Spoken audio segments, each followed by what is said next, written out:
Joan Quinn is the former West Coast editor of Andy Warhol's Interview magazine and society editor of the Herald Examiner.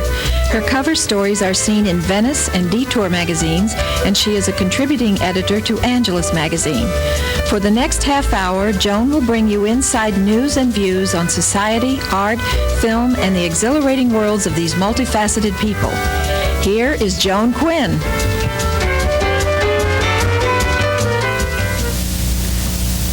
Katie Ford is the Vice President and Creative Director of Ford Models. She's in Los Angeles to talk about the Supermodel of the World contest. Tell us about this contest, Katie. Well, Supermodel of the World is a contest that the Ford agency does around the world in 35 countries. It's a search for new talent, so it's new models or girls who haven't begun modeling yet. What do you look for when you go to find these girls, and how many do you pick? Well, we're hoping to really find as many girls as possible. There's no limit on the number? There's a limit on the number that we would accept in our search. In the contest, there are actually 35 girls, one for each country is represented. Oh, is that how you do it? And yeah, and they're wonderful girls usually that we find through this. What kind of experience do they need?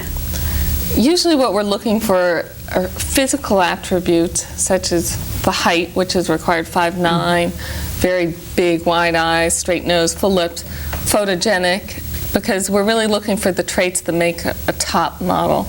And of course what we really need on top of all these things is an incredible personality, somebody who's an extrovert, who comes out in pictures and can project different emotions into that picture. Are we talking just about runway modeling or about photography or what? Well, the major business is really in photography. Oh, so you're looking for that. Runway is also very important because all the designers today use top models in their shows. It used to be that actually the designers wanted anonymous faces to run down the runway, but it's changed drastically in the last 10 years where designers become associated with certain models as their image. Therefore, it's important to have those models in their shows. What comes first? The model becoming famous as a photography model, or the model becoming famous on the runway and then going into photography? It's almost always the case that models become famous through photography first. I see. And they become known through the editorial pages in the magazines, and then after that, a designer will begin using them and creating an image with that model. Why is a personality important? You talk about the physical attributes, but why would personality be an important part of it? Well, when we're talking about photography, it's very important to be able to project something into the picture. Otherwise, you have a very lifeless picture. And what has happened over the last 50 years since really modeling and photography began in this form is that models went from being mannequins, which were very still life, almost statuesque creatures, to becoming a very alive woman of today image that's used, and therefore it's important that you feel that the person in the picture is alive. Is that going to continue as a trend, or do you think that the circle will go back to that mannequin of, what was it, the 50s, 40s? 40s and 50s. 40s and 50s. I think it will never go back.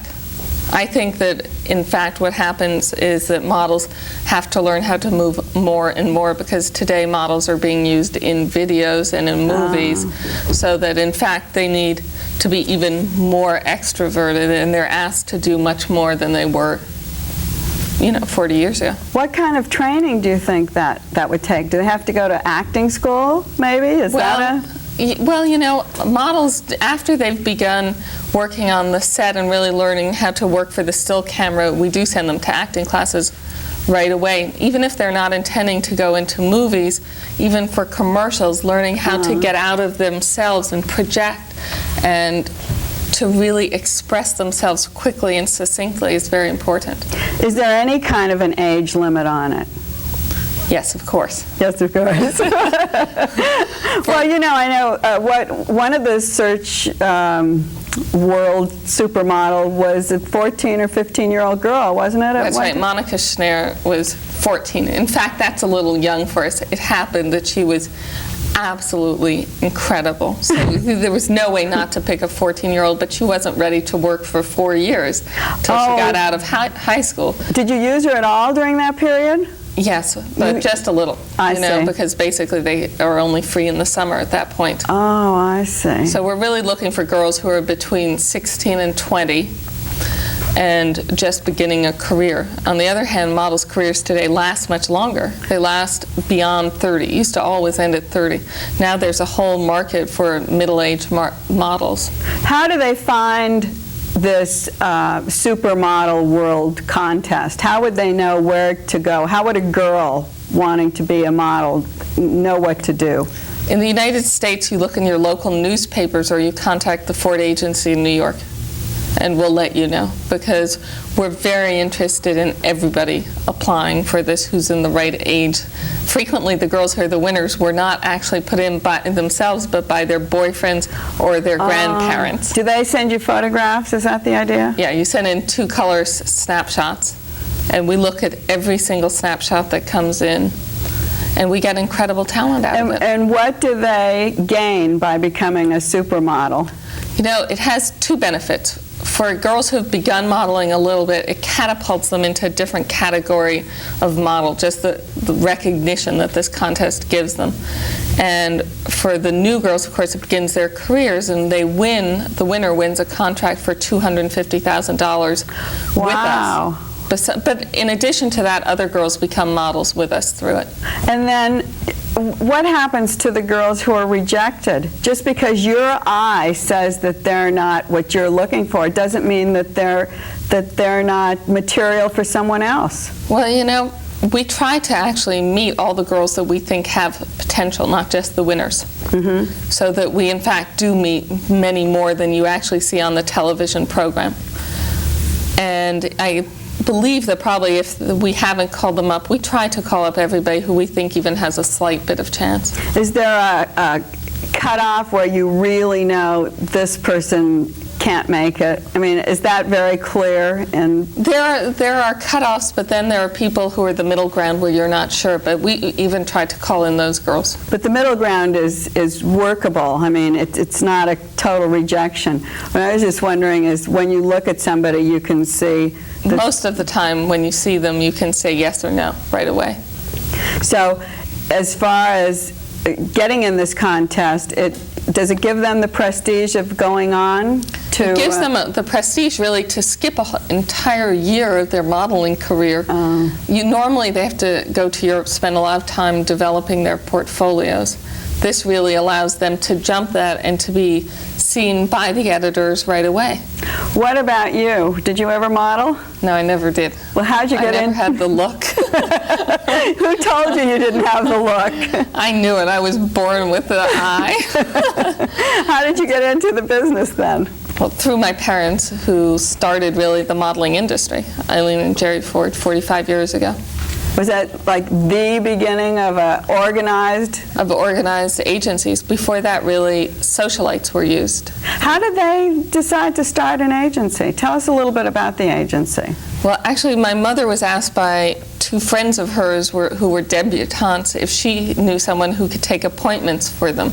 And since she was working and had to stop working because she was pregnant, she said, why don't I start doing it? And it turned into a business. By the time she had my older sister, she already had an operating agency with my father working there also. But she wasn't a model. She just came in through friends. Through friends, but she was around the modeling world. She worked for department stores, writing catalogs, writing copy. She worked for the Toby Report, reporting on fashion. So she was very familiar with the industry. Tell us what happens to the models once they've been with you for a while. Do you have a lot of defecting or other agencies trying to steal them away, so to speak? Yeah, we have, of course. When you're the top agency, everybody wants your models. At the same hand, it's very hard for them to get your models because you're in that lucky position of being the top. So we have the fact that people want it doesn't happen that much. Is it a difficult situation? Is it like, say, sports where teams can buy models from each other? No. No, it's not. It's not. That's really not a major portion of our business or a major concern that we have in our business. Really, for us, it's getting our models going. The one thing that Eileen Ford, I think, was known for saying her models always had that X factor. What is the X factor? Well, I think the X factor really has to do, again, with the personality, with the ability to take everything you have, your imagination, and to create something that the photographer wants projected into the camera. You know, it's hard. Yeah. Christy Turlington, can you see it there? Christy Turlington has to sit here, you know, and you either get something in the eyes or you don't. Every time you see a picture of her, there's something there. But you don't think about it. You don't. You don't think about it. That's right. When there's nothing there, you look at it and you think that person looks dead. Oh, you do. When it's not there, you notice it. When it's there, you feel that it's very natural. I see. When you see people who don't know how to take pictures on the camera, then you see them making these very awkward poses, very awkward smiles, things that don't look genuine. Smiles go and bodies go. Elle Macpherson creates an incredible, wholesome, fun feeling. You know, and that's part of Sports Illustrated, the swimsuit issue. It's part of what they're trying to project also. Did her career start because she married a photographer, or? No, she was a big model before she met him, actually. And Vendela was used by Elizabeth Arden for her incredible grace and beauty, and really they asked for somebody who looks like Grace Kelly and who has that aura about her. And when you meet her, she feels like Grace Kelly. And finally, Lauren Hutton is in front, and Christy Turlington is in back, and they both are incredible characters, and they're very dynamic in front of the camera. This was Christy too, right? Right. So look at the difference.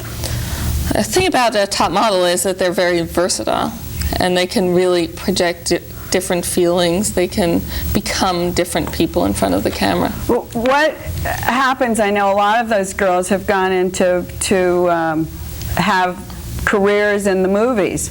How does that transition happen? Some are very good and some never quite do it. I know Maud Adams was with you, and Lauren Bacall, excuse me, not Lauren Bacall. No, but she would have been a beautiful, actually, model. She was a great model look, for the 40s. She would have been. She wasn't, but she could have been. And who else? Candice Bergen, Jane Fonda, Kelly LeBrock. They were all with your agency? Yeah, they were all. And it really translates because you're studying images from the very beginning, but the transition from a still life to a moving is one where a model really has to study and learn, and some of them make that jump and some of them don't. It's how comfortable they feel with that different role, and it is a different role.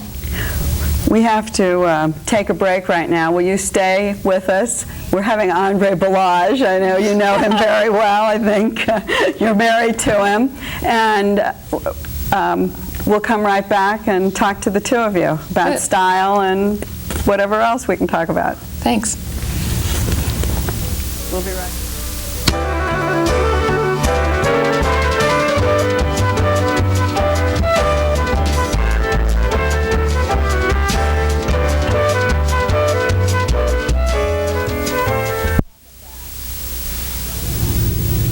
Welcome back.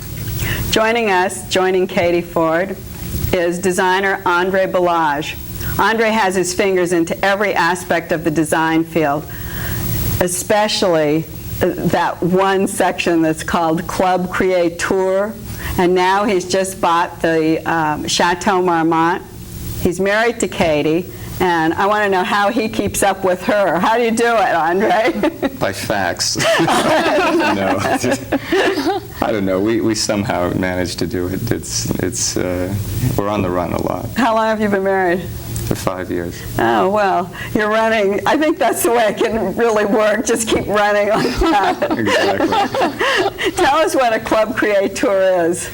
Well, I don't know if there is such a thing as a club creator. I guess the closest parallel might be what producers in Hollywood used to be like, I suppose, of just corralling a lot of very talented people. Tell us a little bit about some of the clubs, because I think that was the first time I'd met you, was in that situation. But of course, it's just drawn all the way to a new height. Well, I guess it's always the key is just working with the very creative and talented people. We had done, with some partners, done a club in New York called MK, and then a club here called BC, and they were both really creations that involved, a sort of a degree of fantasy and trying to capture the spirit of a moment, which changes all the time. Right. Why did you buy the Chateau Marmont? Well, right now we actually are building a hotel in Soho called the Mercer. It'll be the first hotel in New York, anywhere between Midtown and the Wall Street area, and it's in the art district of Soho. And the chateau it's actually very similar to the chateau, which is, the Chateau Marmont is, of course, the legendary, the Hotel of Hollywood. It's perhaps, I guess it's not unfair to compare it to the Algonquin of the film world. But it's a 63-room hotel, and what we were building in New York is a similarly sized hotel. Which Are you tearing something down to build it, or is it already? It's actually an old loft building that was built by John Jacob Astor. It's a beautiful old 100-year-old building that has been empty for 10 years. So we're creating a hotel, a luxury hotel, inside of it. But 63 rooms isn't a very big hotel. Is that a trend? I think that's what gives the hotel its special feeling. It's very private. There's a high degree of service. It's really like a home. If you have a small hotel, you can afford to know what everybody wants and what they're doing, and possibly what they're doing. But it's also a way to maintain privacy and to feel at home. You're not another number. Was the Marmont more or less a kind of something to teach you about what to do in New York, or does it go the other way around? That they're very, very similar. It's interesting. So the way Katie and I are living now is a bit the way we envision, really, the way a lot of the people who are, customers of the Marmont and will be of the Mercer live. You mean from hotel room to hotel room? No, it's that you are in different cities. You're very culturally oriented. You're moving around a lot. You're in sort of bastions of culture and activity, and in the United States, that's New York and Los Angeles. Show us a picture of the Marmont, only because it looks much larger than a 63-room hotel. It's actually, it was built in 1929, completed in 1929, and it's modeled after a Loire Valley chateau. When it was built, of course, Hollywood, was a bunch of onion fields in this area, but now it has a wonderful grace to it. It was built as an apartment building, actually, and so therefore the rooms are, almost all of them are major suites with living room, dining room, kitchen, bedroom, sometimes 2 bedrooms. I know you won't mention any names. When I was in London recently, a photographer was there, and he said he went out to the pool, and Mickey Rourke was in one corner, and Sade was in another corner, and he said that there was just stars and nobody else. Can you tell us about that? No, not really. It's obviously, I think that's one of the great charms of the chateau, is that it has always been a home to people who are very active and very creative, but it is a very private place. They feel very protected, I guess. I think it's very discreet, actually, and there's the nature of the rooms, actually, that they're basically apartments, lends itself to people who have to travel a lot and feel like you're at home instead of in a hotel room. We know that we think we know that certain caliber of people are staying there. Did anything happen to the reputation of the Marmont when Belushi was there? Well, I think that probably that one was at its depth over the last 13 years or 15 years. I mean, it hit the bottom. It really had hit the bottom. It sort of became quite neglected, and that's one of the things that we're doing now, is trying to bring back all the charm it had without changing any of the spirit or character of the hotel. What kind of changes will you make? Well, certainly, for example, the thing we did the day we took it over, which was simply to put in 2-line telephones, something major like that. You know, have a real room service and 2-line telephones is a dramatic change. Show us the entrance, because you talked about the year it was. Yeah, it's sort of a very classical. It almost looks like an abbey or something.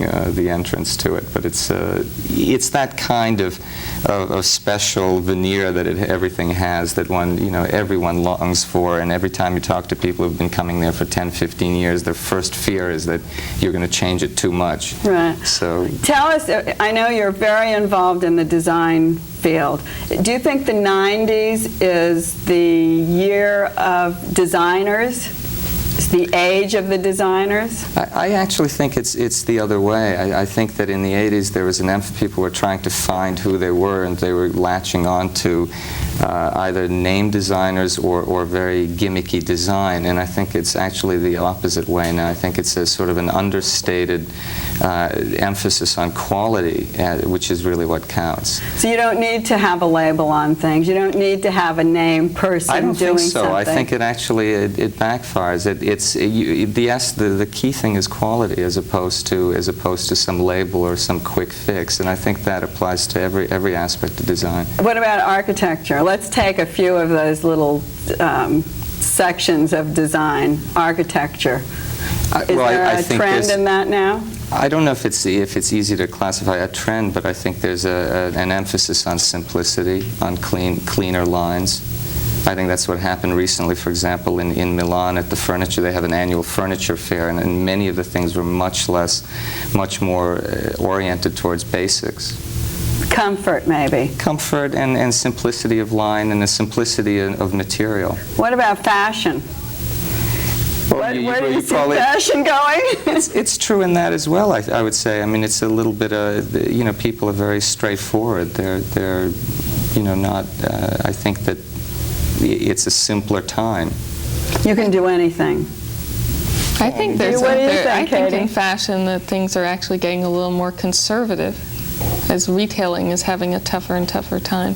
That you really do see the basics and a more conservative approach, but within that, almost everything is allowable. There's long, there's short. Right. There are no rules. There's a much bigger mix of things. I think it also follows over to what you're saying. There's no rules as far as architecture or designing furniture or designing, but to get back to something that's easy, comfortable. That works. Right. In addition to having Mm-hmm. some style. Because we went through misery sitting in chairs like this or not being able to wear something. And I think people are also very internationally oriented. I mean, I think there's a lot of interest, which is, again, part of, what I think is fun about right now, that what we're doing is that there's a lot of good ideas transcend, and you can find very good ideas in one city, and the ideas move instantaneously. Yeah, all we need is a 2-line telephone and a fax Major machine. innovation, right? It's true, though. Do you see a difference in lifestyles? Because you do go back and forth between the East and the West. You do, Katie. Let Andre talk. You do too. I don't know. I find actually what's surprising, because I find myself in Tokyo quite often too, and I find that the way kids in Tokyo pick up ideas, it's incredible. It's amazing to leave, to go to a club in New York, and the next day show up in Tokyo and the same song is playing, even though it just came out in New York. And they look the same. Everyone, exactly. And do you think there's a difference in the lifestyles? Yeah, I think that there's great cultural similarity, but between Europe and the United States, there's a huge difference. There isn't the health orientation that we have. That's very true. That is a very good point, because just coming back from Europe, I could see that we're so health conscious, weight conscious, cigarette smoking conscious. The French have never even heard of that. They don't know what we're talking about. I mean, it's like smoking through every dinner. It's true. And you should know, you just opened Ford France. Right. Where is that part of the agency? It's in Paris near Place de la Concorde. And are you living there? What are you doing while she's away? How are you working this out? We're back and forth. We're back and forth. We're in all the tri-coastal. Do you keep an apartment, or you don't? You have a hotel? No, we do. Well, here I stay at the hotel. In New York, we have a house, and in Paris, we have an apartment. So it's... Yeah, so you spend all your time on an airplane. What kind of hints do you have for airplane traveling? I really have a million hints someday for this. I could do a whole program on airplanes. No, I mean, give us a couple of hints. I know some things that I feel about airplane travel. Well, I really feel about diet. The diet is very important. Not drinking on planes is very important to surviving jet lag. Besides, drink a lot of water, don't eat. That's all there is to it. It's like, well, you're in a mixer. Nobody realizes that you're vibrating for 6 hours or 10 hours or however long you're in that airplane, and you're like in a mixer. Exactly. And when you get off, you're still being mixed. I don't know if it's true, but someone said they actually lower the content of the oxygen on flights to keep people from being normally active, so just calm everybody down. I think that's true, too. I was going to mention the oxygen. It's frightening. It is. Actually, that they do that. And you notice that people fall asleep very quickly. And that's probably why, and you get all this old recycled air. Now that you're on the airplane all the time, let's talk about it. Do you have a place where you'd like to settle down eventually? I don't know, do you? Katie? No, I never cease staying in one place. Were you brought up like that? Well, no, I was brought up really in New York most of the time, although we traveled on vacation. But I think the world is so international today that in most businesses you can't afford to just stay in one place. And you? Would you like to settle down in one spot? Not really. I found the same thing. I mean, I just find it so interesting to see what people are doing in different areas. It's just quite fun to do it. Just like you can, culturally, you can either see what's happening in the street, what kids are doing in terms of art, in terms of music in the street. The same kind of excitement and the same kind of interest you can find by moving laterally from culture to culture. The one thing that I think happens when you're living in all these different places is that you don't have a set routine. So you don't have a routine for exercise or a routine for eating or a routine for shopping. Is that a problem? It used to be, but now that I do it so much, I actually jump quickly into a new routine, and I do for exercise. Don't you have different routines in different places? Yeah, I have different routines in different places. But if you go to enough 3 places frequently, then in each place you have a routine. Oh, so you do. So you would, because that's what I think is the hardest part about traveling, is you lose your routine. Or even if you have a place to stay in another city, you're there for a week or 10 days, and so you don't get into that. That's right. Situation. You have to make a real effort to do it. Do you call New York home or L.A.? I find myself more and more calling Los Angeles home or Paris. And you, Katie? At the moment, Paris. Well, we hope you stay in L.A. because we think you like bringing a lot of energy to our city.